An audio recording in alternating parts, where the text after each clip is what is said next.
Terpuji namamu. Terima kasih Bapa.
Terima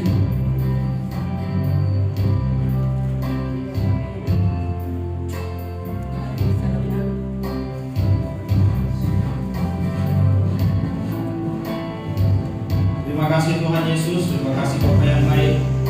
Kami bersyukur Tuhan kami boleh datang ke hadirat pada pagi ini, pada siang ini. Kami datang untuk memuji menyembah-Mu Bapa, menikmati hadirat-Mu Tuhan, kami percaya bahwa tahta di atas pujian kami. Sebentar Tuhan Yesus kami mendengar firman-Mu Bapa, urapi hamba-Mu, urapi kami semua, sehingga kami sama-sama diberkati. Biarlah firman-Mu menjadi terang bagi jalan kami, memberi kebaikan kami. Terima kasih Bapa yang baik. Setiap kita yang siap menyambut firman Tuhan sama-sama kita katakan Amin. Haleluya. Shalom. Shalom. Berkati. Amin. Kita kembali di ibadah kita. Puji Tuhan. Di ibadah kita. Puji Tuhan.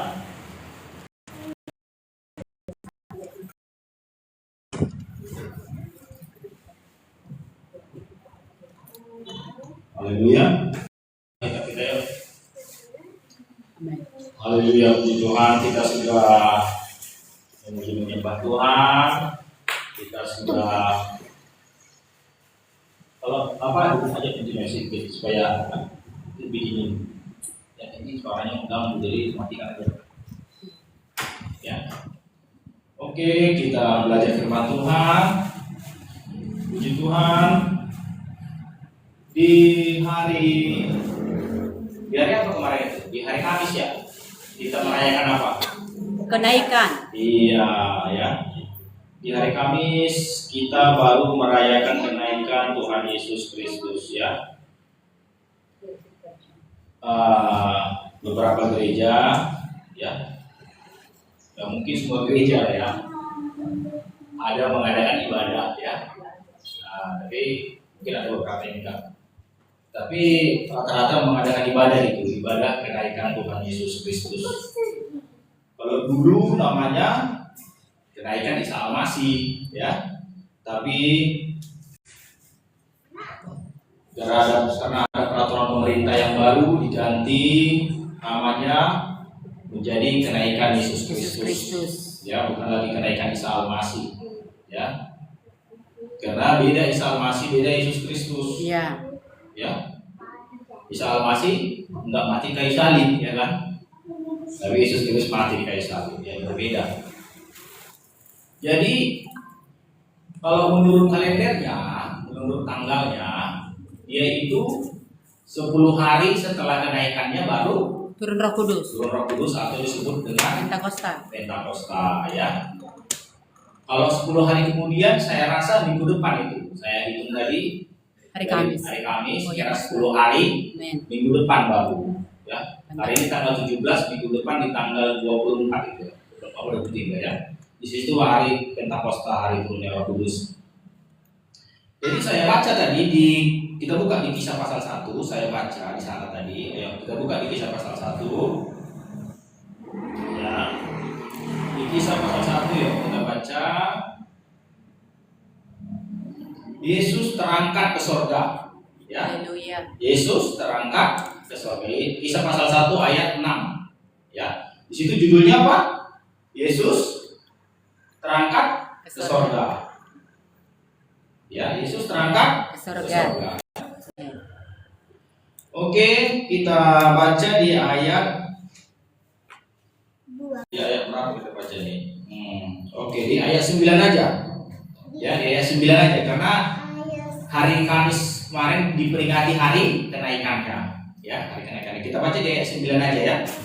Kisah pasal 1 ayat 9. Ya. Sama-sama kita baca yuk. 3, 2, 1. Sesudah ia mengatakan demikian, terangkatlah ia disaksikan oleh mereka dan awan menutupinya dari pandangan mereka. Nah, sampai sini aja. Jadi berdasarkan ayat inilah diperingati hari Pentakosta. Kenaikan. Ya. Berdasarkan ayat inilah diperingati hari kenaikan. Ya. Jadi begini, jangan kita merayakan sesuatu nggak ada dasarnya dalam kitab. Harus ada dasarnya. Ya. Harus ada dasarnya dalam kitab. Inilah dasarnya kita rayakan kemarin, ada ibadahnya kemarin. Hari kenaikan, dasarnya ini. Sesudah ia mengatakan demikian, maksudnya ada pesan-pesan sama muridnya, terangkatlah ia ke surga, disaksikan oleh mereka dan awan menutupinya. Nah, kan ditutupi awan, berarti Yesus naik ke awan ya, naik ke surga di atas. Saya baca selanjutnya di ayat 10. Ketika mereka sedang menatap ke langit, naik ke atas, waktu ia naik itu, ya naik menatap ke langit. Tiba-tiba berdirilah dua orang yang berpakaian putih dekat mereka. Artinya begini. Waktu Yesus naik ke surga itu, awan menutupi Yesus. Artinya sudah nggak nampak lagi dia. Sudah nggak nampak lagi Tuhan Yesus. Sudah melewati awan. Nah, kalau kita lihat langit kan ada awan ya kan. Waktu Yesus naik, mereka masih lihat. Waktu Yesus naik. Lama-lama naiknya lebih tinggi sampai ditutupi awan. Sudah nggak nampak lagi. Ya kan naik ke awan. Tetapi ketika Yesus sudah ditutupi awan naik ke atas ke surga, murid-murid masih melihat ke awan-awan itu. Masih dilihat kawan-kawan. Tiba-tiba muncullah dua orang berpakaian putih. Ya. Dari kata tiba-tiba ini tidak mungkin mereka manusia. Karena mereka tiba-tiba muncul. Tidak mungkin manusia dan mereka berpakaian putih. Ya. Jadi dugaan kita dan kita percaya itu adalah siapa? Malaikat. Malaikat. Ya betul, itu malaikat. Di sini nggak dikatakan malaikat, cuma kita percaya itu malaikat karena mereka tiba-tiba muncul dan mereka berpakaian putih ya. Di sini nggak dikatakan mereka bersayap. Ya. Ada malaikat yang bersayap, ada juga yang tidak bersayap. Di sini tidak dikatakan mereka bersayap. Oke? Ketika tiba-tiba muncul dua orang berpakaian putih dekat mereka. Di ayat 11 apa dikatakan dua malaikat tadi? Dan berkata kepada mereka, hai ayat 11 ya, hai orang-orang Galilea, mengapakah kamu berdiri melihat ke langit? Kenapa masih dipandangi langit? Tuhan kan sudah nggak nampak. Ya, sudah naik ke surga udah nampak. Kata malaikat itu, Yesus ini, Yesus ini, maksudnya Mesias ini yang dia percaya itu, yang terangkat ke surga meninggalkan kamu, ya. Akan datang kembali dengan cara yang sama seperti kamu melihat dia naik ke surga. Inilah yang mau kita bahas sebentar. Ya, ini yang mau kita bahas sebentar. Artinya apa? Artinya malaikat memberi pesan. Ya, ini yang sangat jarang sekali yang dikhotbahkan. Seharusnya ini yang penting dikhotbahkan di hari kenaikan. Ya, bahwa di dalam hari kenaikan Yesus ada pesan dari dua malaikat. Haleluya. Ya, ada pesan dari dua malaikat. Apa pesannya? Ini perlu kita ingat. Bahwa Yesus yang kau lihat terangkat ke surga meninggalkan kamu akan datang kembali dengan cara yang sama seperti kamu melihat dia naik Ke surga. Kalau dia naik perlahan-lahan ke atas sampai awan menutupinya, nanti dia pun juga turun perlahan-lahan, ya kan? Dari awan. Ya, nanti kan turun juga dengan cara yang sama. Kalau di sini saya kasih coba, kalau pernah baca kitab pasti tahu jawabannya ini. Kalau udah dibaca ini sebelumnya, saya tanya dulu. Yesus terangkat di mana? Di mana? Di bukit apa namanya? Di bukit? Bukit Zaitun. Iya, di Bukit Zaitun. Kalau Yesus terangkat di Bukit Zaitun, katanya akan turun dengan cara yang sama. Turunnya di mana? Di Bukit Zaitun juga. Iya, di Bukit Zaitun juga. Haleluya. Ya. Turunnya juga nanti di Bukit Zaitun. Nanti kita buka ayatnya di mana. Kalau ketika dia turun apa yang terjadi? Terbelah nanti bukit itu. Haleluya. Ya. Itu nanti. Tapi nanti kita pelajari ke sana. Tapi sebelum ke sana kita pelajari dulu apa tanda-tandanya dia mau datang. Karena kalau dijanjikan dia bakal datang. Ya. Karena begini. Banyak orang tidak percaya dia bakal datang. Banyak Banyak orang tidak percaya dia bakal datang. Dikatakan demikian. Dari dulu bumi dari air dan kembali ke air, dia katakan, tapi gini-gini aja terus. Apanya dia datang? Nggak ada. Coba kita buka ayatnya. Ada yang berkata, nggak bertandakan ya Tuhan itu. Coba kita lihat di 2 Petrus. Ayo. 2 Petrus. Ayo. Di sana dikatakan Ayat. ayat 2 Petrus pasal 3 ayat 4. 2 Petrus pasal 3 ayat 4. Yuk. Karena banyak yang percaya janji kedatangannya. Kalau diperingati sekali setahun hari kenaikannya, seharusnya diperingati juga bahwa dia bakal datang. Ya. Ini dalam setahun pun kadang-kadang kok kedatangannya nggak dikasih tahu, nggak diberitahu ya jemaat ya. Kalau diberitakan hari kenaikannya, seharusnya diberitakan hari kedatangannya. Kenapa? Karena begitu dia naik, malaikat mengingatkan. Kita buka 2 Petrus pasal 3 ayat 4. Ayat 4. Saya baca, perhatikan baik-baik. Kata mereka, di manakah janji tentang kedatangannya itu? Mana janji kedatangannya itu? Artinya apa? Artinya kadang-kadang anak-anak Tuhan pun bosan. Ayat 3 lebih cocok. Iya, ayat 3. Ya. Saya baca ayat 3. Yang terutama harus kamu ketahui ialah bahwa pada hari-hari zaman akhir akan tampil pengejek-pengejek. Waduh ya, pengejek-pengejek. Dengan ejekannya yaitu orang-orang yang hidup menuruti hawa nafsunya. Kata mereka, kata pengejek-pengejek itu. Di akhir zaman ini ya, apa kata pengejek-pengejek itu? Di manakah janji tentang kedatangannya itu? Di mana? Ya, artinya apa? Artinya di akhir zaman ini bahkan orang-orang Kristen pun sudah nggak percaya Tuhan mau datang. Dari dulu begitu aja nggak mau datang. Dari dulu dibilang-bilang. Iya, dari dulu dibilang-bilang. Sudah berapa tahun? 2000 tahun. Sudah 2000 tahun Tuhan Yesus, tapi nggak datang juga. Sebab sejak bapak-bapak leluhur kita meninggal, segala sesuatu tetap seperti semula pada waktu dunia diciptakan.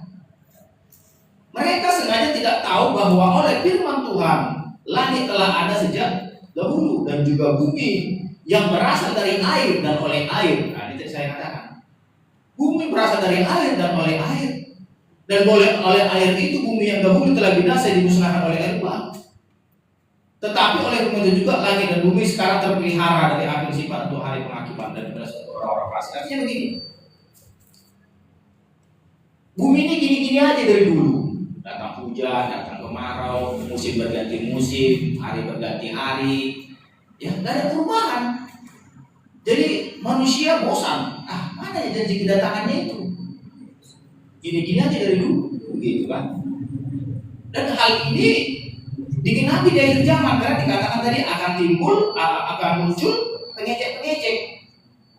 Yang terutama untuk ialah bahwa pada hari-hari zaman akhir akan tampil pengejek-pengejek dengan ejekan-ejekannya. Tak datang ya Tuhan itu. Padahal tadi berita kedatangannya pertama sekali disampaikan oleh siapa? Malaikat. Kira-kira kalau malaikat yang menyampaikan itu bisa dusta apa tidak? Tidak. Karena dia diperintah. Iya, malaikat Tuhan. Bukan malaikat gelap, malaikat terang. Kalau malaikat gelap lah itu penipu. Tapi ini malaikat terang, malaikat dari surga. Langsung berkata kepada para murid, hai orang-orang Galilea, Yesus ini, Mesiasmu ini yang kau lihat dia naik, akan datang kembali dengan cara yang sama. Jadi ini yang penting. Jadi kalau diperingati hari kenaikan, harus ingat hari kedatangan. Ya, karena orang diperingati hari kenaikan nggak ngerti maknanya memperingati hari kenaikan. Ya. Harus mengerti. Memperingati hari kenaikan apa maknanya? Maknanya itu kita harus ingat bahwa dia datang kembali.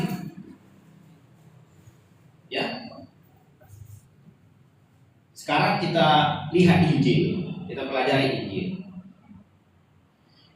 Di dalam Injil, di dalam Matius, Markus, Lukas ataupun Yohanes, ya, saya rasa di Yohanes tidak begitu di Matius, Markus, Lukas saja. Di dalam Matius, Markus, Lukas, ada nggak Yesus bercerita tentang kedatangannya? Kedatangannya kedua kali? Tidak, ya kan? Kita harus tahu.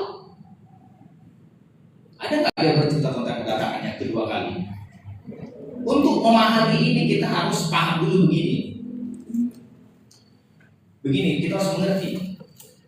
Ketika Yesus datang ke yang pertama kali, ya, ketika Yesus datang pertama kali, para murid tidak tahu dia bakal mati.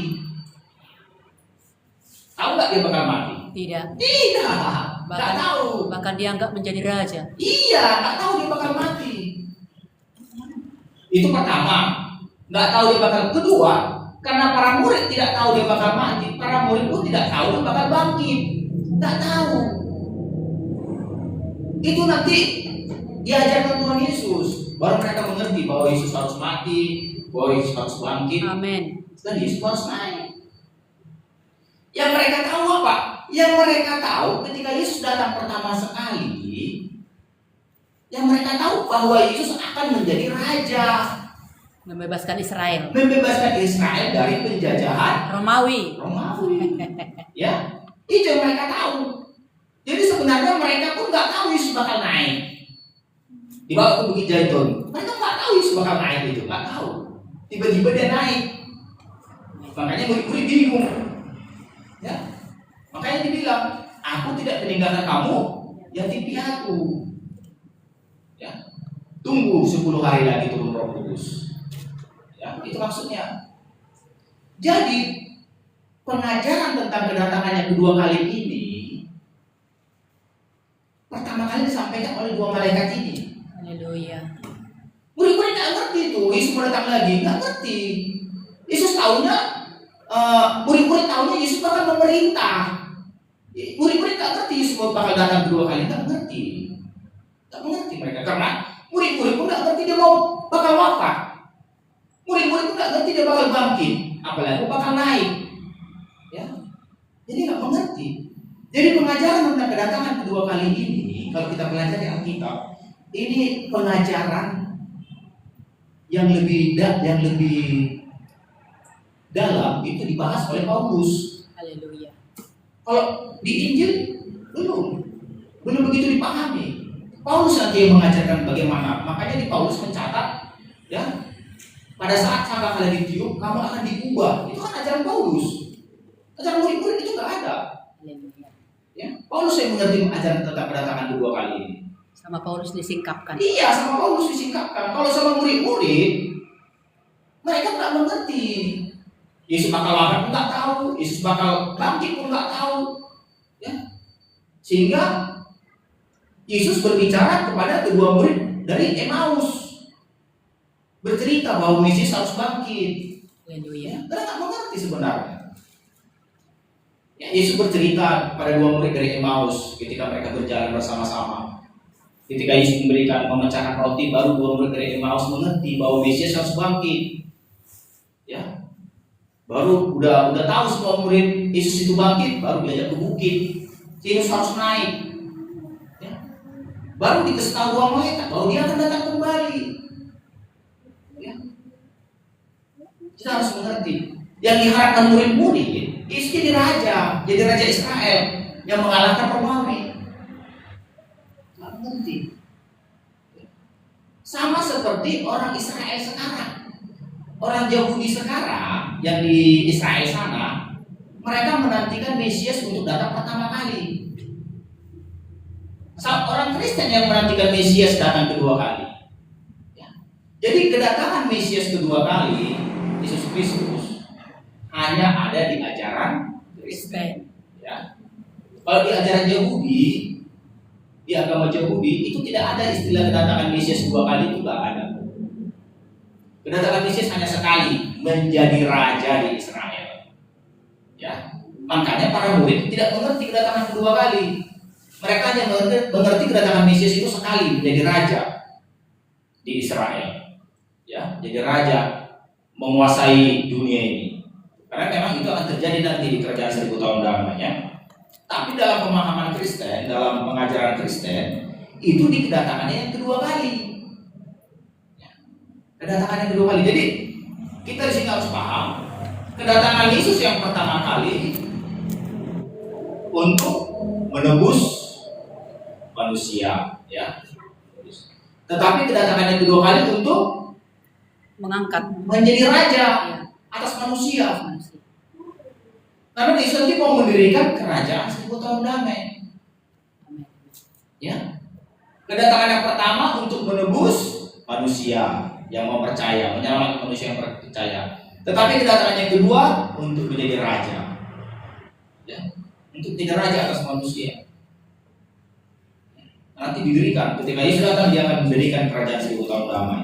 Dan disitulah digenapi janji kepada Israel bahwa Mesias akan menjadi raja, ya, di situ kan digenapi nanti. Tapi kita pelajari dulu, walaupun para murid tidak mengerti kedatangan Yesus yang kedua, Yesus bercerita sedikit tentang kedatangan yang kedua di Injil. Ya, Yesus bercerita sedikit. Ayo kita pelajari supaya kita mengerti bahwa kedatangan yang kedua itu berbeda dengan kedatangan yang pertama. Kedatangan yang pertama, misi Tuhan Yesus untuk menyelamatkan manusia. Tetapi kedatangan yang kedua, misinya untuk menjadi raja atas manusia. Ya, jadi raja. Karena dia memang raja. Ayo kita buka di Matius 24. Matius 24, ya. Minggu lalu kita belajar tentang garis-garis bijaksana dan garis-garis bodoh. Itu perumpamaan tentang kedatangan mempelai. Ya. Yesus sudah berbicara tentang kedatangannya, tapi orang Yahudi nggak mengerti itu tentang kedatangan kedua kali, nggak mengerti. Yang mereka mengerti Yesus hanya datang sekali jadi raja, udah selesai. Ya, Yesus tidak mengerti. Tapi walaupun demikian, Yesus tetap mengajar mengenai kedatangan yang kedua, tapi di sini nggak dijelaskan bahwa itu adalah kedatangan yang kedua, karena mereka nggak mengerti bahwa Yesus bakal wafat, bakal bangkit dan bakal naik ke surga. Ya, tidak mengerti. Di sini dikatakan, ayo di Matius 24 di ayat 3. Matius 24 di ayat 3 dijelaskan di sini, saya baca ya. Ketika Yesus duduk di atas bukit Zaitun, datanglah murid-muridnya kepadanya untuk bercakap-cakap sendirian dengan dia. Kata mereka, katakanlah kepada kami, bila manakah itu akan terjadi dan apakah tanda kedatanganmu dan tanda kesudahan dunia? Di sini ada pertanyaannya, tanda kedatanganmu, ya kan? Ada kan? Dan kesudahan dunia. Dan kesudahan dunia. Di sini agak menarik. Kenapa saya agak menarik? Karena di sini di ayat 3 ini, ya. Ketika Yesus duduk di atas bukit Zaitun, datanglah murid-muridnya kepadanya untuk bercakap-cakap sendirian dengan dia. Kata mereka, katakanlah kepada kami, bila manakah itu terjadi dan apakah tanda kedatanganmu dan tanda kesudahan dunia? Di sini ada pertanyaan, apakah tanda kedatanganmu dan tanda kesudahan Dunia. Di sini Matius agak berbeda. Kenapa saya katakan di sini Matius agak berbeda? Karena saya lihat di Markus dan di Lukas tidak ada pertanyaan tanda kedatanganmu. Ini agak aneh. Kenapa? Ya. Ketika kita lihat di Markus 13, coba kita buka di Markus. Di sana tidak ada dikatakan tanda kedatanganmu. Jadi di sini hanya Matius yang mengerti. Coba kita buka di Markus 13. Markus 13 ayat 3. Markus 13 ayat 3. Dapat? Saya baca ya. Markus 13 ayat 3. Ketika Yesus duduk di atas bukit Zaitun berhadapan dengan baik Tuhan Petrus, Yakobus dan Yohanes, Andreas bertanya sendirian kepadanya, katakanlah kepada kami, bila manakah itu akan terjadi dan apakah tanda kalau semuanya itu akan sampai kepada kesudahannya? Akan berbeda kan? Di sini nggak ada ditanya mengenai tanda kedatangan kan? Berbeda kalau Markus. Markus mencatat nggak ada pertanyaan mengenai tanda kedatanganmu. Hanya Matius yang mengerti. Coba kita lihat juga di Lukas. Lukas 21 ayat 7. Lukas 21 ayat 7. Saya apaikan dulu ya. Di Lukas 21 ayat 7 juga demikian. Ada ditanya mengenai tanda kedatangan. Lukas 21 ayat 7. Saya baca.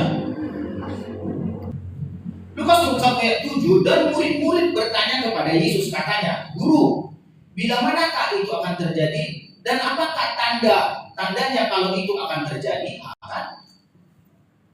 Ya kan? Markus dan Lukas mencatat nggak ada tentang kedatangan di sini. Tapi kenapa Matius mencatat tentang kedatangan? Ini kan berbeda. Ya, artinya apa? Artinya Matius memiliki pemahaman bahwa ini ada kedatangan yang kedua. Ya, ada kedatangan yang kedua. Karena dikatakan di sini Matius 24 di ayat 3, bila manakah itu akan terjadi dan apakah tanda kedatanganmu dan tanda sudah dunia. Tapi di Markus dan Lukas itu tidak dicatat mengenai tanda kedatangan. Ya, berarti Markus dan Lukas tidak mengerti tentang kedatangan yang kedua ini. Tapi Matius mencatat. Ya. Kalau kita lihat lagi, ya, di ayat 27, Matius 24 ayat 27. Matius 24 ayat 27. Udah? Matius 24 ayat 27 apa dikatakan di sana? Coba kita lihat. Sebab sama seperti kilat memancar dari timur dan melontarkan cahayanya sampai ke barat, demikian pula lah kelak kedatangan anak manusia. Ya, di sini nggak berbicara kedatangan yang kedua. Cuma di sini menggambarkan kedatangannya nanti akan seperti kilat yang memancar. Ya. Kalau kita lihat lagi di ayat 30, ya, ayat 29, ayat 29, Matius 24 ayat 29. Saya baca, perhatikan baik. Segera sesudah siksaan pada masa itu, matahari akan menjadi gelap dan bulan tidak bercahaya dan bintang-bintang akan berjatuhan dari langit dan kuasa-kuasa langit akan goncang. Pada waktu itu akan tampak tanda anak manusia di langit dan semua bangsa di bumi akan meratap dan mereka akan melihat anak manusia itu datang di atas awan-awan di langit dengan segala kekuasaan dan kemuliaannya. Nah, ini dia. Tadi kalau naik ditutupi awan-awan, ya, pun datang akan di atas awan-awan. Dia akan melihat ya. Haleluya. Melihat anak manusia itu datang di atas awan-awan di langit. Nah, ini dia. Tetapi ketika ini dicatat, itu tidak ada penjelasan ini kedatangan kedua kali. Tidak ada. Jadi sebenarnya ini ketika Yesus mengucapkan kalimat ini, murid-murid tak mengerti. Nggak mengerti. Apa maksud Tuhan Yesus ini? Anak manusia akan datang di atas awan-awan. Nggak mengerti. Karena mereka berharap Yesus masih mau menjadi raja. Kan begitu. Nggak mengerti. Tetapi ketika Yesus naik ke surga ditutupi awan-awan, datang dua malaikat tadi berbicara bahwa dia juga akan turun sama seperti dia naik. Ya kan? Diliputi awan-awan.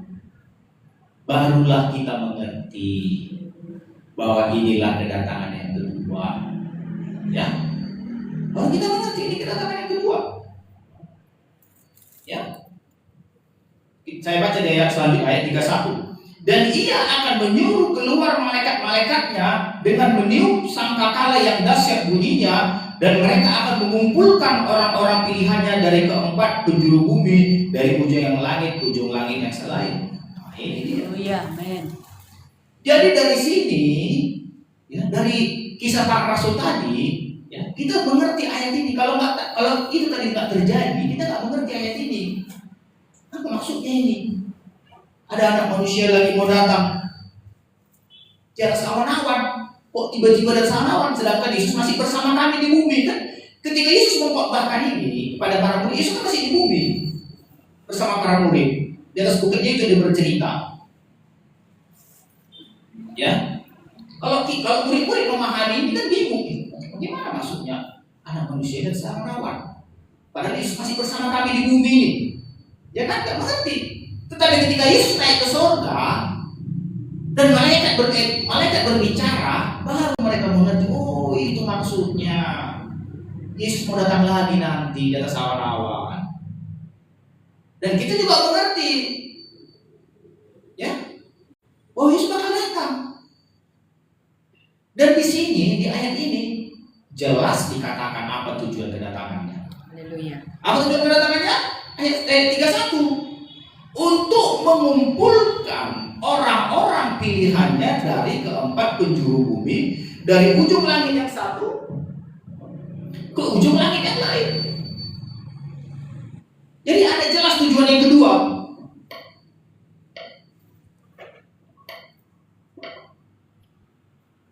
Ya, jelas tujuannya yang kedua apa? Kedatangan yang pertama menyelamatkan manusia secara umum, ya, karena Yesus mati mencurahkan darahnya di Golgota Untuk semua orang. untuk semua orang.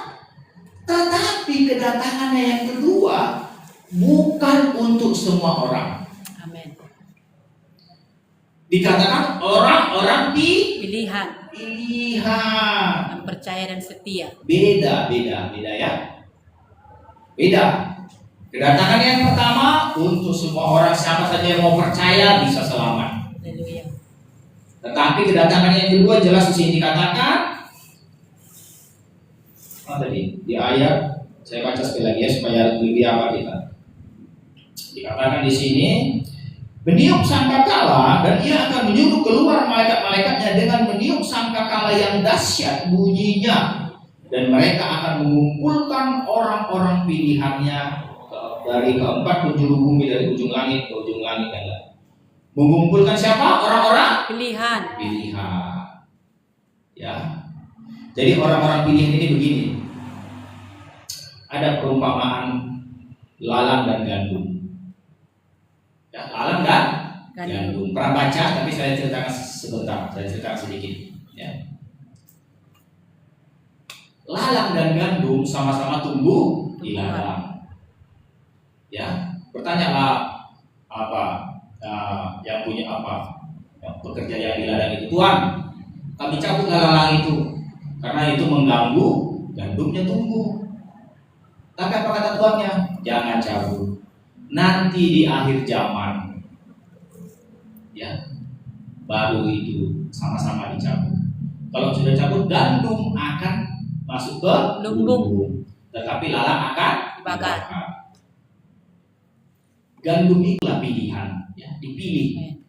Karena kalau di bumi ini masih sama semua, dibiarkan. Tapi nanti tiba di akhir zaman ketika Tuhan Yesus datang, itu gandum dipilih. Ya, dipilih. Ketika mereka tumbuh sama, lalang dan gandum, ya, saya tak tahu lalang di apa ini ya, lalang di Indonesia. Tapi kalau saya baca ini penjelasannya ada dari artikel, saya baca penjelasannya. Lalang di Israel sana itu bentuk daunnya sama dengan bentuk daun gandum, jadi nggak bisa dibedakan. Ya, ada nama lalangnya, saya lupa. Ya, saya nggak tahu lalang di Indonesia, tapi kalau lalang di Israel sana, ketika perumpamaan ini dibuat, itu sama bentuk daunnya sama, jadi nggak bisa dibedakan. Itu pertama. Yang kedua, akar lalang sama akar gandum itu di bawah berlilit dia. Saling mengikat. Iya, saling berlilit. Jadi kalau dicabut lalang itu, nanti gandumnya bisa ikut tercabut. Makanya dibilang para pekerja, Tuhan, kami cabut lalang itu. Jangan, nanti gandumnya juga ikut tercabut. Jangan, karena di bawah akarnya saling melilit. Nanti aja waktu panen. Sekarang pertanyaannya, waktu panen bisa nggak dilihat bedanya gandum dengan lalang? Bisa. Dari mana dilihat? Dari buahnya. Dari buahnya. Minggu lalu kita sudah belajar. Ya, apa dikatakan? dia akan semakin dibersihkan supaya berbuah lebih banyak. Buahnya. Buah gandum akan apa? Menunduk. Tapi lalang akan tetap Tegak. berdiri. Mudah dilihat. Jadi mudah dipilih. Waktu menyabit. Waktu menyabit mudah dipilih. Dipilihlah gandum. Sabit. Tapi lalang untuk dipilih, disabit. Makanya dikatakan Tuhan nanti waktu akhir zaman, waktu musim menuai. Gandum itu karena buahnya menunduk. Ada pepatah Indonesia, semakin berisi, maka menunduk. semakin menunduk. Artinya apa? Rendah hati. Orang Kristen harus rendah hati. Iya, merendahkan orang Kristen yang berbuah itu rendah hati, nggak sombong. Ya, kalau masih sombong itu belum berbuah itu. Kalau nggak berdoa itu sombong apa rendah hati? Kalau nggak berdoa, Sombong. sombong. Merasa sudah mampu sendiri, nggak perlu lagi minta pertolongan Tuhan. Sombong. Nggak berdoa, nggak bersyukur. Apa yang bersyukur? Orang dia merasa dia kaya, merasa dia mampu semua, nggak perlu bersyukur. Merasa semua kekuatannya, nggak merasa itu karunia Tuhan. Kalau dia merasa itu karunia Tuhan pasti bersyukur. Ya, dia merasa itu kekuatannya, merasa kehebatannya, nggak perlu berdoa, nggak perlu bersyukur. Jadi itu dia. Itulah yang dikatakan ayat ini. Mereka akan mengumpulkan orang-orang pilihannya, sama seperti mengumpulkan gandum-gandum tadi. Dikumpulkan orang-orang yang berbuah, ya. Amen. Dikumpulkan orang-orang yang berbuah. Yang nggak berbuah ya dikumpulkan juga, cuma untuk dibakar. Kalau gandum dikumpulkan untuk masuk lumbung. Karena dikatakan mereka mengumpulkan orang-orang pilihannya dari tempat penjuru bumi. Disinilah nanti seperti yang minggu lalu kita baca, ada yang diladang, satu dibawa, satu tinggalkan. Kenapa? Yang satu lalang, yang satu gandum. Ya, ini yang perlu diperingati ketika kenaikan Tuhan Yesus. Ya, karena malaikat berbicara. Pada Yesus yang kau lihat ini, yang naik ke surga, akan datang kembali dengan cara yang sama. Alkitab mencatat, dia akan datang dengan awan-awan. Sama juga ketika naik, ditutupi awan-awan. Ada kedatangan yang kedua. Rahasia itu enggak terbongkar kalau Yesus nggak naik. Tetapi Yesus sudah mengatakan ketika dia masih hidup di bumi bahwa anak manusia nanti akan datang di atas awan-awan dengan segala kekuasaan dan kemuliaannya. Ya. Saya baca selanjutnya supaya kita paham ya. Saya baca di ayat 32. Tariklah pelajaran dari perumpamaan tentang pohon ara. Apabila ranting-ranting yang melembut dan mulai bertunas, kamu tahu bahwa musim panas sudah dekat, ya. Ya, bagi para petani mengerti lah itu petani. Kalau udah mulai dekat musim tertentu, ya, ada pohon-pohon tertentu mulai bertunas. Ya, di sini dikatakan pohon ara. Demikian juga jika kamu melihat semuanya itu, ketahuilah bahwa waktunya sudah dekat, sudah dalam pintu. Kedatangan Tuhan itu maksudnya. Yang kedua kali, aku berkata kepadamu, sesungguhnya angkatan ini tidak akan berlalu sebelum semuanya ini terjadi. Ya, artinya apa? Semua tanda-tanda yang disampaikan Tuhan Yesus di pasal 24 itu akan disaksikan orang-orang Israel. Angkatan itu maksudnya orang Israel. Ya. Ya. Langit dan bumi akan berlalu, tapi perkataanku tidak berlalu. Artinya Tuhan menjamin kedatangannya, ya. Tetapi tentang hari dan saat itu tidak seorang pun tahu, malaikat di surga tidak, anak pun tidak, hanya Bapa sendiri, ya. Hanya Bapa yang menentukan, seperti perumpamaan tentang mempelai. Ya. Hanya Bapa yang menentukan mempelai pria untuk menjemput mempelai wanitanya. Ya, itu ada jauh ada. Saya baca ayat 37. Sebab sebagaimana halnya pada zaman Nuh, demikian pula halnya pada kedatangan anak manusia. Nah, ini dia. kedatangan anak manusia yang kedua. Ya. Yang keduanya di sini nggak dicatat, tapi kita mengerti maksudnya ini yang kedua. Karena kedatangan anak manusia yang pertama sudah digenapi. Ya, mengerti kan sampai sini? Haleluya. Saya baca di ayat 37. Sebab sebagaimana halnya pada zamanmu, demikian pula halnya kelak pada kedatangan anak manusia yang kedua. Yang keduanya nggak tercatat, tapi kita mengerti bahwa ini yang kedua maksudnya. Kedatangan anak manusia yang pertama sudah selesai. Dia sudah disalib, menderita karena dosa, wafat, 3 hari kemudian bangkit dan naik ke surga. Sudah selesai yang pertama. Tetapi ada yang kedua. Yang kedua itu inilah ayat 37 ini. Sebab sebagaimana halnya pada zaman Nuh, demikian pula halnya kelak pada kedatangan anak manusia yang kedua. Ya, kedatangan anak manusia yang kedua akan ditandai dengan manusia seperti pada zaman Nuh. Ya, minggu lalu juga saya jelaskan kedatangan anak manusia pada zaman Nuh artinya apa? Artinya manusia tidak ada yang mencari Tuhan. Pada zaman Nuh kan begitu. Mana ada manusia yang mencari Tuhan? Hanya 8 orang yang mencari Tuhan. Itu pun karena berkeluarga. Karena berkeluarga semua dengan Nuh. Karena berhubungan darah semua dengan Nuh. Anaknya dan menantunya. Gak ada orang lain. Bagaimana itu? Ya, kita pun begitu. Keluargamu lah selamatkan. Keluargamu selamatkan. Selamatkan keluargamu dulu. Masukkan mereka ke bahtera. Bahtera itu Tuhan Yesus maksudnya. Ya, bawa dalam bahtera. Karena itu pada kedatangan yang kedua janjinya. Demikian halnya pada kedatangan anak manusia yang kedua. Ya, yang pertama sudah selesai, yang kedua itu. Ayat 38. Sebab sebagaimana mereka pada zaman sebelum air bah itu makan dan minum, kawin dan mengawinkan sampai pada hari Nuh masuk ke dalam bahtera, dan mereka tidak tahu, maka tidak tahu akan sesuatu sebelum air bah itu datang dan melenyapkan mereka semua. Demikian pula halnya kelak pada kedatangan anak manusia yang kedua. Ya, yang keduanya nggak dicatat, tapi kita mengerti. Yang kedua nanti yang kedatangan anak manusia yang kedua, ketika malaikat disuruh mengumpulkan orang-orang pilihannya dari ujung bumi, dari yang satu ke ujung bumi yang lain, orang-orang luar nggak tahu apa-apa. Orang-orang luar nggak tahu apa-apa, sama seperti ayat ini. Orang-orang luar nggak tahu apa-apa. Tiba-tiba nanti banyak orang hilang di dunia ini. Banyak orang hilang. Hilang keluarga si Anu. Keluarga siapa yang kita bilang ya? Hilang Pak Setungkir.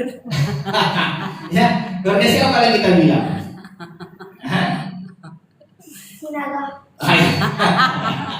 Ya, hilang keluarga si Anu kemana? Nggak tahu. Apa katanya? Nggak tahu kok tanya saya. Gimana tadi kayak gitu kan? Nggak tahu kok tanya saya. Nggak tahu kok tanya saya. Muncullah berita-berita di TV. Penculikan oleh alien, ya, penculikan oleh Alien. UFO, Iya. ada UFO nanti. Makanya sekarang udah mulai muncul alien baru. Iya, ya makanya hati-hati. Saya ada kesaksian dari seorang hamba Tuhan. Saudara buka nanti di YouTube, ya, bukan di YouTube. Itu ada hamba Tuhan terkenal di Amerika, rambutnya botak, dia orang yang botak. Dia lupa siapa namanya. Ada Howard atau siapa itu. Dikatakan begini, seorang hamba Tuhan terkenal. 3 bulan apa sebulan sebelum Donald Trump ditembak, dia sudah bernubuat bakal ditembak Donald Trump. Ya, tapi Donald Trump selamat. Ya, Iya. itu ada di YouTube, itu ada seorang hamba Tuhan dari Amerika, dia botak orangnya. Lupa saya namanya siapa. Dia sudah berkata demikian. Tuhan Yesus sudah berkata kepada saya, katanya begini, sebelum kedatangan saya, ya, dekat sebelum kedatangan saya, mungkin sekitar beberapa bulan sebelum kedatangan saya, akan banyak berita-berita di TV tentang UFO. Perhatikan, Dan alien. akan banyak berita-berita di TV tentang UFO dan alien. Ya, beberapa bulan sebelum kedatangan saya, katanya, akan banyak di TV berita-berita tentang UFO dan alien. Untuk apa tujuannya? untuk menipu manusia ini. Ketika nanti orang-orang hilang, mereka akan bisa membuat berita-berita bahwa mereka diculik Oleh UFO. oleh UFO. Saudara cek nanti di YouTube, ada itu hamba Tuhan itu yang bilang begitu. Ya. Karena dikatakan ayat ini, mereka tidak tahu akan sesuatu, nggak tahu sebelum semuanya itu terjadi. Sama seperti zamanmu, nggak tahu. Karena mereka tinggal, nggak tahu. Hanya orang-orang pilihan yang Tahu. diangkat. Kita yang tahu, kenapa? Karena rahasia ini sama kita disampaikan. Rahasia apa? Rahasia bahwa ketika Yesus naik, ada dua malaikat yang berkata, Yesus yang kau lihat ini akan datang dengan cara yang sama. Amin. Seperti kau lihat ya, di atas awan-awan. Dan Yesus sudah mengucapkannya lebih dahulu di Matius 24, bahwa anak manusia akan diliputi awan-awan untuk menjemput orang-orang pilihannya. Tetapi orang-orang yang tidak mengerti rahasia ini, mereka tidak tahu apa-apa. Mereka tidak tahu apa-apa. Bayangkan, perhatikan baik. Bayangkan berapa banyak orang Kristen yang nggak tahu ini. Berapa banyak orang Kristen yang nggak tahu ajaran ini. Tahu nggak di ajaran ini? Ajaran rapture, pengangkatan. Tahu? Tanya dulu orang Kristen. Ada teman orang Kristen. Tahu kok pengangkatan? Tahu kok rapture? Kedatangan Tuhan Yesus Tahu kedatangan Tuhan Yesus? kedua kali. Kedua kali? Tahu tanda-tandanya apa? Nah, kalau nggak tahu gimana? Orang Kristen apa ini? Ini Kristen apa? Hah? Aduh, nggak tahu Kristen apa ini. Ya, malu. Punya kitab suci, punya Alkitab nggak tahu. Padahal di sini sudah disingkapkan Tuhan akan terjadi nanti orang-orang Kristen akan hilang. Akan hilang. Kita baca ayat di bawah, pasti akan hilang. Coba kita baca ayatnya di bawah. Ayat 40. Ayat 40, perhatikan baik. Pada waktu itu, pada waktu kedatangan Tuhan Yesus itu, kalau ada dua orang di ladang, yang seorang akan dibawa, yang lain akan Tinggalkan. Dibawa siapa? Malaikat. Dibawa malaikat. Karena di ayat sebelumnya dari dikatakan, Tuhan Yesus akan mengutus malaikat-malaikatnya mengumpulkan orang-orang pilihannya dari 4 penjuru bumi. Ya, mengertilah kita ya, mengerti. Nanti malaikat datang menjemput kita. Kalau Tuhan Yesus datang, malaikat datang menjemput kita. Dijemput malaikat gitu. Betapa mulianya. Ya, jangan pusingkan dirimu. Tuhan Yesus sudah mau datang. Berita-berita tentang UFO udah dengar, ada kan? Udah mulai dengar berita-beritanya? Saya kemarin sudah dengar. Ya, Presiden Trump sudah keluarkan file-file rahasia tentang UFO. Sudah keluarkan. Saya sudah Google nanti. Sudah mulai dikeluarkan file-file rahasia, dokumen-dokumen rahasia tentang UFO. Sudah mulai diumumkan. Nanti ini semakin hari nanti semakin disingkapkan perlahan-lahan. Semakin disingkapkan, lihat saja. Semakin disingkapkan perlahan-lahan nanti. Kalau kita nggak pelajari, ya, kita akan merasa nanti seperti para pengeja-pengeja itu, mana janji kedatangannya, mana katanya. Tapi akan semakin disingkapkan. Pada waktu itu kalau ada 2 orang di ladang, yang seorang akan dibawa dan yang lain akan ditinggalkan. Di ladang itu berbicara tempat kerja. Ya. Di ladang itu berbicara tempat kerja. Artinya apa? Di kantor, di lapangan, di sekolah, kalau dia guru atau murid, itu maksudnya. Ladang itu berbicara tempat bekerja. Jadi dimanapun bisa hilang nanti diangkat malaikat. Atau lagi Kalau dia ojek, bisa waktu mengojek. Kalau dia supir, bisa waktu menyupir. Kalau dia pilot, bisa waktu dia waktu contohnya pilot. Tiba-tiba pilotnya diangkat. Kemana pesawatnya? Hah? Terjunlah. Ya, terjun bebas. Ya itu maksud saya ya. Ayat selanjutnya. Kalau ada 2 orang perempuan sedang memutar batu kilangan, yang seorang akan dibawa, yang lain akan ditinggalkan.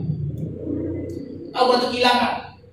Dapat menggiling. Iya, batu kilangan itu kalau zaman dulu, Menggiling padi. iya menggiling itu atau biji-bijian atau padi itu digiling, putar-putar itu batu gilingan. Ada 2 orang, dari sini satu, dari sini satu. Ya zaman sekarang itu nggak dipakai lagi, sekarang sudah mesin. Ya, artinya apa? Ketika orang bekerja di pabrik, ya di pabrik atau di mana, itu maksudnya.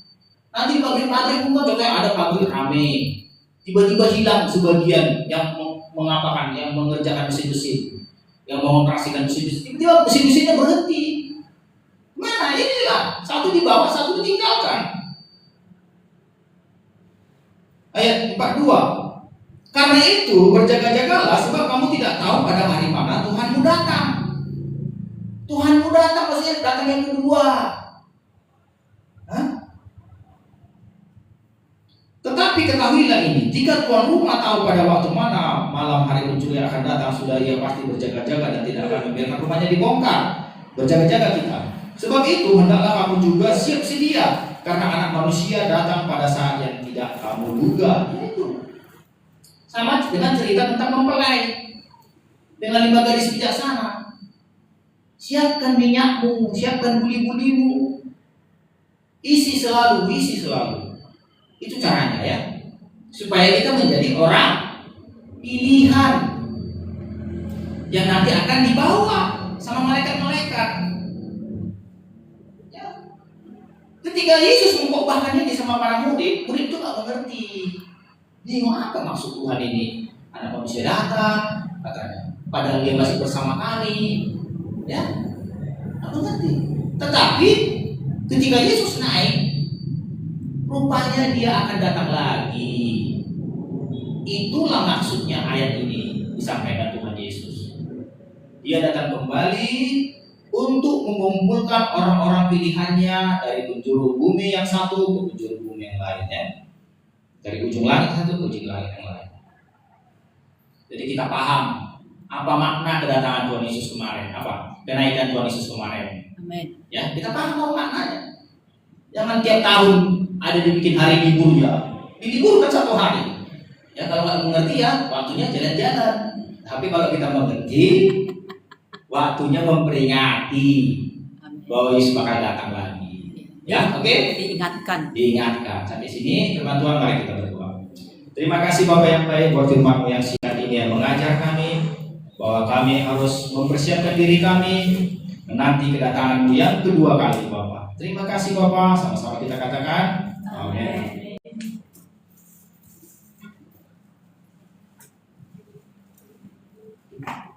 Haleluya, terpuji nama Bapa di surga.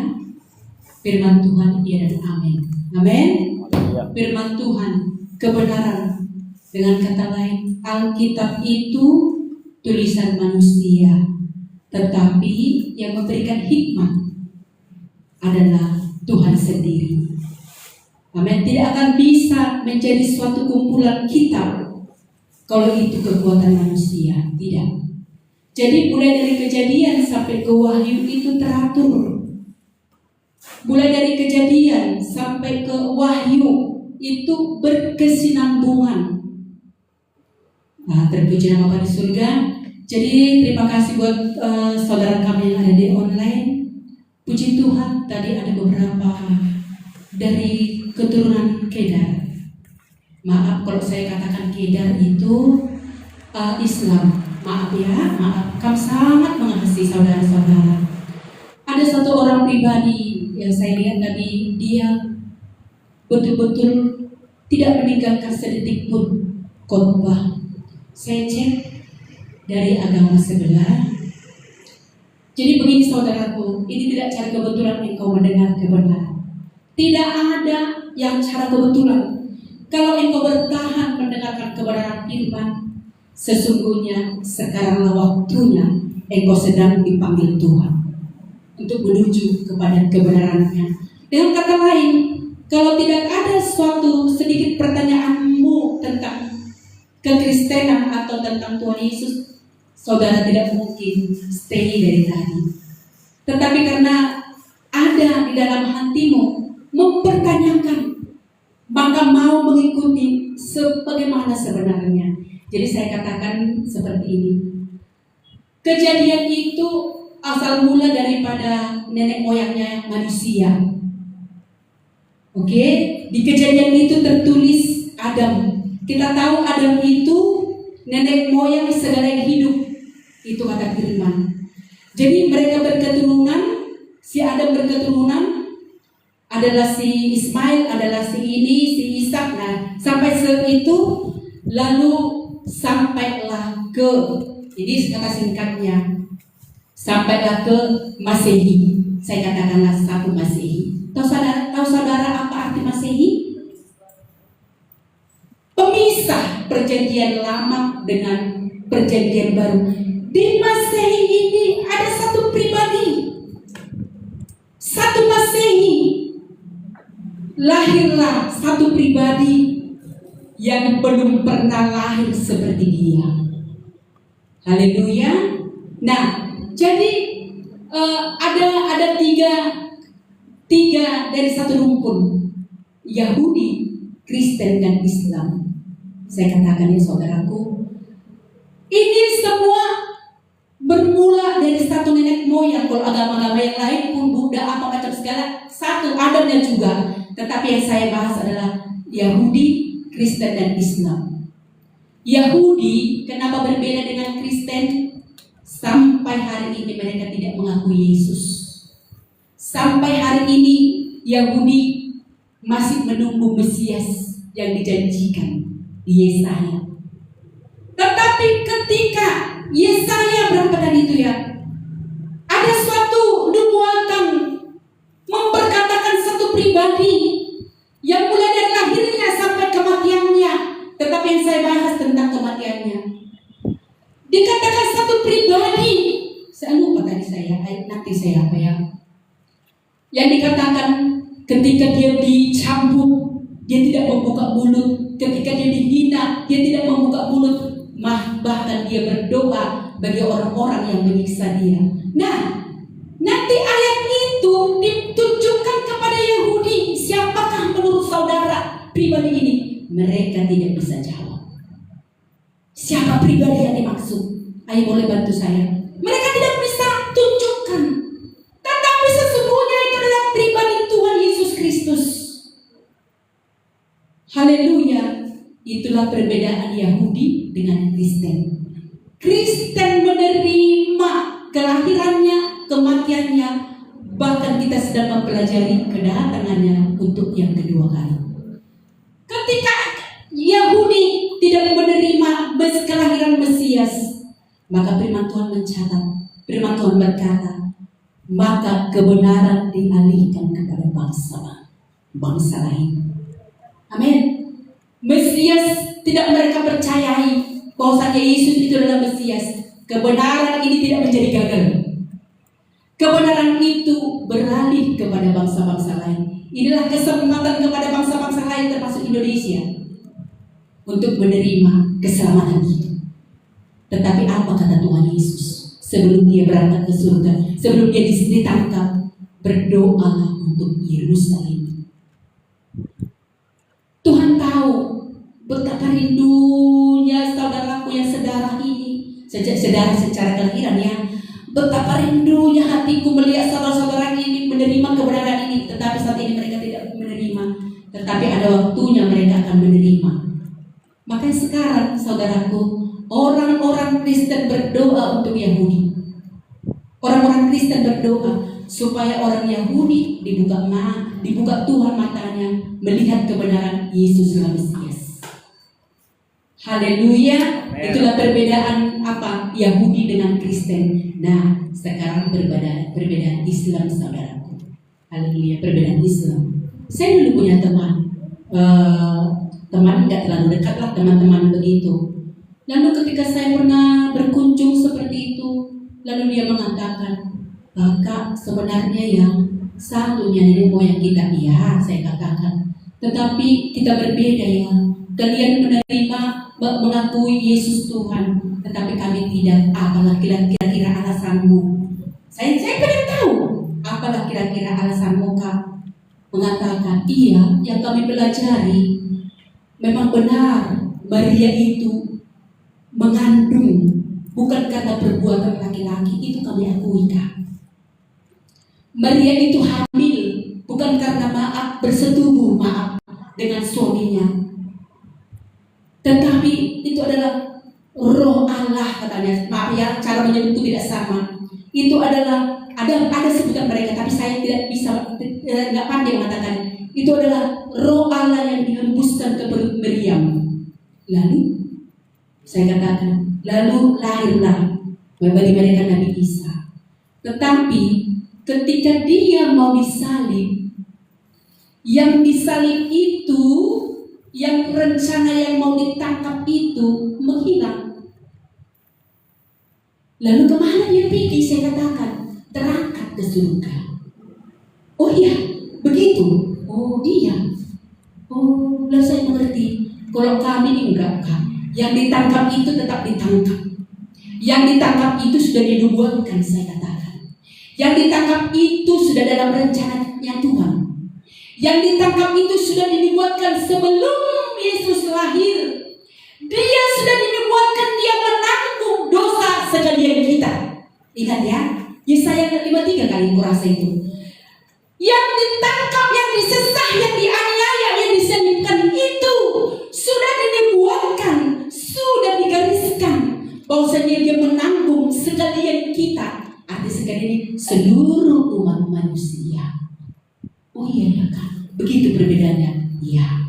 "Lalu Yesus yang sama kalian di mana sekarang?" "Di surga." "Lalu ngapain di surga? Nanti turun lagi dia menjadi hakim di akhir zaman." "Oh," saya katakan, persamaannya ada, perbedaannya ada. Tapi dengar baik-baik. Yesus lahir bukan karena perbuatan laki-laki.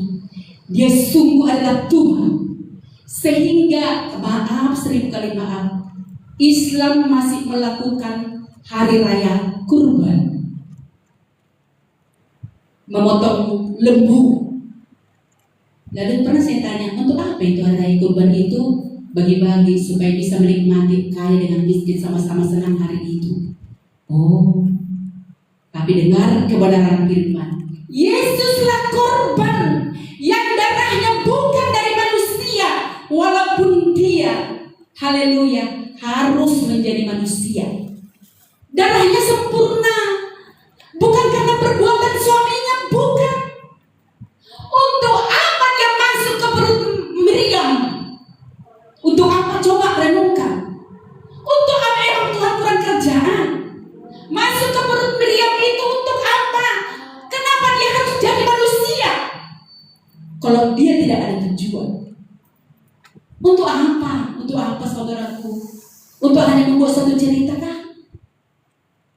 Suatu cerita manusia itu kalau tidak ada endingnya, tidak laku pilihnya. Apalagilah cerita dari Tuhan. Dihembus ke perut Miriam supaya sama seperti manusia.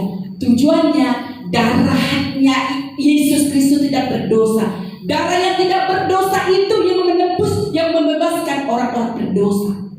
Itu maksudnya, saudaraku.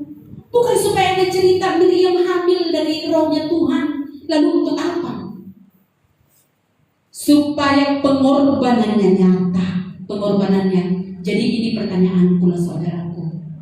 Menurut saudara, mana lebih masuk akal? Darah yang kudus, darah yang dihembuskan, napas yang dihembuskan ke perut Miriam, yang dijanjikan, yang dinubuatkan sebelum Miriam lahir. Sebelum Miriam lahir loh, berapa ratus tahun lagi Miriam ada, itu sudah dinubuatkan. Haleluya. Darah yang dikorbankan oleh hidup Tuhan Yesus menebus orang-orang berdosa, saudara dan saya. Dibanding, maaf, darah lembu, darah sapi. Itu berlaku, tidak salah Islam, tidak. Itu berlaku di perjanjian lama. Sebelum Tuhan Yesus datang, itu berlaku hanya untuk sementara. Ketika bangsa Israel berdosa, mereka bawa apakah persembahan? Paling miskin burung merpati, terkukur. Paling miskin, yang semiskin-miskinnya harus ada darah pendamaian. Darah yang mendamaikan. Orang miskin tadi membawa, inilah yang bisa kami bawa, inilah untuk pengampunan dosaku. Jika dia orang kaya, dia akan bawa lembu sapi. Nah, itu saudaraku yang dilakukan Muslim, yang dilakukan bangsa Israel. Tapi dengar baik-baik, ketika Tuhan Yesus datang lahir, ketika dia umur 33 tahun, dia menyerahkan hidupnya, tugasnya selesai di bumi. Menyerahkan hidupnya, darah yang tidak berdosa itu, korban yang sempurna, kata firman. Haleluya, korban yang sempurna. Darah Yesus itu korban yang sempurna. Hanya saja siapa yang percaya. Haleluya, tidak dibutuhkan kita bawa lembu lagi, enggak perlu bawa kambing lagi ke gereja, enggak perlu bawa merpati lagi. Bawa hatimu yang percaya, itu saja. Percaya engkau, Yesus yang bukan manusia, walaupun dia datang menjadi wujud, namanya Tuhan, bisa dia berwujud apapun. Kalaulah Tuhan ingin menyelamatkan manusia, manusia yang berdosa ini, dengan membuat satu pribadi, manusia yang tidak berdosa. Haleluya. Yesus yang tidak berdosa menyelamatkan manusia yang berdosa dengan darahnya. Jadi hanya butuh kepercayaan, saudaraku. Percaya, terima Tuhan Yesus. Puji Tuhan, sampai di sini. Jadi sudah jelas ya, perbedaan kita satu rumpun. Makanya kalau mau diberkati, doakan Israel. Itu janji Tuhan. Apapun agamamu sekarang, apapun statusmu, apapun pendidikanmu, jika ingin diberkati, firman Tuhan katakan tadi, angkatan ini tidak akan berlalu, Israel tidak akan berlalu sampai Yesus datang. Mau diberkati, doakan Israel. Jangan kutuk Israel, jangan. Haleluya, dari sana datang kebenaran. Maaf, jadi di 1000 kali maaf sekali lagi. Jika Islam mengatakan Daud, Salomo, apa semua Islam, saya dulu nggak ngerti. Setelah saya pelajari sedikit tentang sejarah, Islam itu lahir sekitar berapa Masehi? 400 atau 600? 400 ya. 7 apa berapa? 600. Islam itu lahir sekitar abad ke-600. Yesus lahir abad ke-1. Jadi kalau Islam mengatakan si Daud, Samuel, siapalah nabi-nabi yang ada yang dinyanyikan, nabi-nabi ini si Daud, siapa? Semua katanya Islam. Kalau mereka Islam, mereka adalah Yahudi, mereka Israel. Haleluya, saya tidak menyinggung. Kami rindu orang-orang yang tidak tahu kebenaran. Dari tempat ini kami doakan keturunan Kedar dan Nebayot dipanggil Tuhan, datang kepada Tuhan Yesus. Pelajari nanti Kedar dan Nebayot, keturunan Ismail. Terpuji nama Bapa di surga. Haleluya, shalom, Tuhan Yesus berkati. Haleluya, dan kali kita ketemu kembali. Haleluya, mari kita berdoa. Terpuji namamu Bapa.